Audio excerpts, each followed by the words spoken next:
అందరికీ నమస్కారం. ప్రభుత్వ పథకాల అప్డేట్స్ కోసం మన ఛానల్‌ని సబ్స్క్రైబ్ చేసుకోండి. వీడియోస్ అయితే లైక్ చేస్తూ ఉండండి. ఇక వివరణకెళ్తే కేంద్ర ప్రభుత్వం నూతన జాతీయ విద్యా విధానాన్ని తీసుకొచ్చింది. మరి వివిధ రాష్ట్ర ప్రభుత్వాలు కూడా ఆ కొత్త జాతీయ విద్యా విధానాన్ని అమలు చేస్తేనే నిధులు మంజూరు చేస్తామనేటువంటి నిబంధనలు ఉన్నాయి కాబట్టి దాదాపు అన్ని రాష్ట్ర ప్రభుత్వాలు కూడా కేంద్ర ప్రభుత్వం బాటలోనే నడుస్తున్నాయని చెప్పొచ్చు.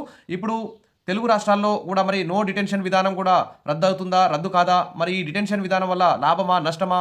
అనేటువంటి అంశాలన్నింటిని కూడా ఇక్కడ పరిశీలిద్దాం.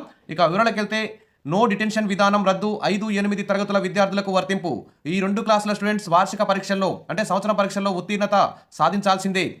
ఒకవేళ ఫెయిల్ అయితే మాత్రం పై తరగతికి వెళ్లేందుకు నో పర్మిషన్. స్కూల్ ఎడ్యుకేషన్ పై కేంద్ర ప్రభుత్వం కీలక నిర్ణయం. గెజిట్ నోటిఫికేషన్ విడుదల చేసినటువంటి కేంద్ర ప్రభుత్వం. మరి ఫెయిల్ అయితే మాత్రం 5వ తరగతిలో 8వ తరగతిలో ఫెయిల్ అయితే మాత్రం మళ్ళీ అదే క్లాసులో కొనసాగిస్తారట. కేంద్రం ఆధ్వర్యంలోని పాఠశాలలకు వర్తింప చేస్తున్నారు ఈ పద్ధతి. తర్వాత వివిధ రాష్ట్ర ప్రభుత్వాలు కూడా ఈ పద్ధతినే పాటించాలని చెప్పేసి మరి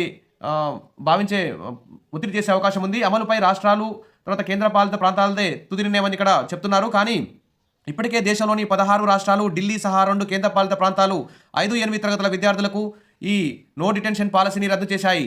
దీనిపై హర్యానా, పాండిచ్చేరి ప్రభుత్వాలు ఇంకా ఎలాంటి నిర్ణయం అయితే తీసుకోలేదు. తెలంగాణ, ఏపీ రాష్ట్రాల్లో ప్రస్తుతం అయితే నో డిటెన్షన్ విధానం అయితే అమలవుతోంది. మరి గతం బీఆర్ఎస్ ప్రభుత్వం ఈ డిటెన్షన్ విధానాన్ని అమలు చేయలేదు. కానీ ఇప్పుడు కేంద్ర ప్రభుత్వం అనుసరించిన విధానాలనే మన 2 తెలుగు రాష్ట్రాల ప్రభుత్వాలు అనుసరించే అవకాశం ఉంది.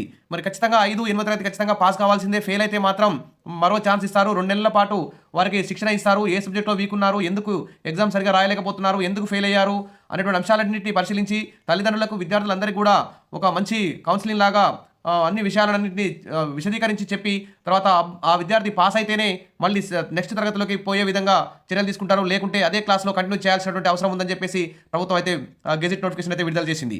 ఇక చూస్తే మరి ఈ నోటిఫికేషన్ ఈ నాన్ డిటెన్షన్ వల్ల రద్దు అనేది మరి లాభమా? నష్టమా?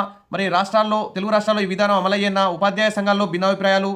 2018లో తిరస్కరించిన బీఆర్ఎస్ సర్కార్ అంటూ మరి పాఠశాల విద్యలో నాన్ డిటెన్షన్ విధానం రద్దు లాభమా? నష్టమా? అన్న చర్చలు అయితే సాగుతున్నాయి. కొందరు ఈ విద్యా విధానాన్ని స్వాగతిస్తుండగా మరికొందరు వ్యతిరేకిస్తున్నారు. ఈ విధానం రాష్ట్రంలో అమలవుతుందా అన్న అనుమానాలు అయితే వ్యక్తమవుతున్నాయి. నాన్ డిటెన్షన్ విధానాన్ని ఎత్తివేసి ప్రస్తుతం అయితే తెలంగాణ, ఏపీలో ఈ 5వ తరగతి, 8వ తరగతిలో పాస్ కాకుండా కానీ హాజరైతే చాలు ప్రమోషన్ ఇచ్చేస్తున్నారు. కాబట్టి ఇప్పుడు ఈ 2 రాష్ట్రాలు కూడా ఈ పద్ధతిని అమలు చేసే అవకాశం అయితే ఉంది. నాన్ డిటెన్షన్ విధానాన్ని ఎత్తివేసి డిటెన్షన్ విధానాన్ని 2018లోనే కేంద్రం తీసుకొచ్చింది. ఈ ప్రతిపాదనను గత బీఆర్ఎస్ ప్రభుత్వం వ్యతిరేకించింది. తాజాగా కేంద్రం ఈ నిర్ణయాన్ని తీసుకుంది. గెజిట్ సైతం జారీ చేసింది. మరి విద్యాశాఖ మంత్రిగా సీఎం రేవంత్ రెడ్డి కొనసాగుతున్నారు. ఇప్పటికే కేంద్రం తీసుకొచ్చిన అనేక సంస్కరణలను అమలు చేస్తున్నారు. మరి ఈ నిర్ణయాన్ని అమలు చేస్తారా లేదా అన్నది సందేహంగా మారింది. ఈ విధానాన్ని ప్రస్తుతం సైనిక స్కూళ్లు, కేంద్రీయ విద్యాలయాలు, జవహర్ నవోదయ విద్యాలయాలు వంటి కేంద్ర ప్రభుత్వ ఆధీనంలో నడిచేటువంటి స్కూళ్ళలోనే అని కేంద్రం అయితే ప్రకటించింది. ఆ తర్వాత రాష్ట్రాల్లోనూ ఈ విధానాన్ని అమలు చేసే యోచనలో కేంద్ర ప్రభుత్వం అయితే ఉంది. ప్రభుత్వం నిర్ణయంపై ఉపాధ్యాయ సంఘాలు భిన్నాభిప్రాయాలు అయితే వ్యక్తం చేస్తున్నాయి.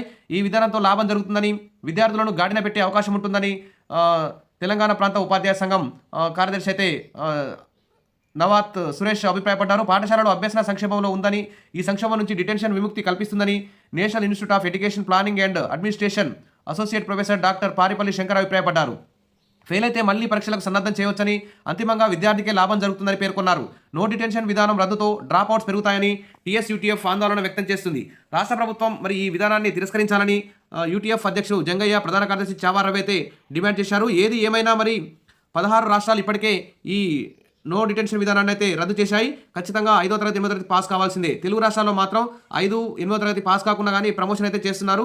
ఇక నెక్స్ట్ ఇయర్ నుంచి మరి ఏం చేస్తారనేది ఇంకా మనం గమనిస్తూ ఉండాలి. ఆల్రెడీ తెలంగాణలో విద్యా కమిషన్ ఏర్పాటు చేశారు. ఏపీలో కూడా విద్యకు నారా లోకేష్ గారు, విద్యాశాఖ మంత్రి గారు భారీ ఎత్తున మంచి ప్రియారిటీ ఇస్తున్నారు. మరి ఎలాంటి నిర్ణయం తీసుకోబోతున్నారు అనే దాని మీద తెలుగు రాష్ట్రాల ప్రజలైతే ఉత్కంఠతో ఉన్నారు. విద్యార్థులు కూడా మరి ఇప్పుడైతే సిసిఈ విధానంలో కాంప్రహెన్సివ్ ఎవాల్యుయేషన్ విధానంలో ఎగ్జామ్స్ అయితే జరుగుతున్నాయి. మార్కులు ఇవ్వట్లేదు, ఓన్లీ గ్రేడింగ్ ఇస్తున్నారు. త్వరలో మార్కులతోనే ఈ మార్కులు కూడా తీసుకొచ్చే అవకాశం ఉంది. మరి విద్యార్థుల్లో ఒత్తిడి పెరుగుతుందనే ఈ మార్కుల విధానాన్ని తీసేసి గ్రేడింగ్ విధానాన్ని ప్రవేశపెట్టారు.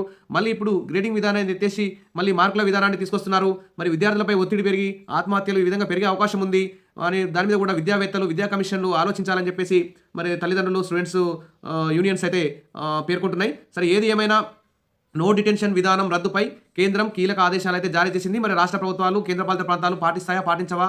మరి కేంద్ర ప్రభుత్వం ఖచ్చితంగా పాటించాలంటే ఖచ్చితంగా పాటించాల్సిందే.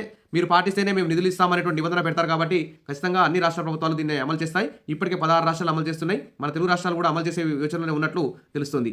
విషయాల బెస్ట్ వీడియో నచ్చితే లైక్ చేయండి, సబ్స్క్రైబ్ చేసుకోండి, మీ ఫ్రెండ్స్ షేర్ చేయండి. Thank you.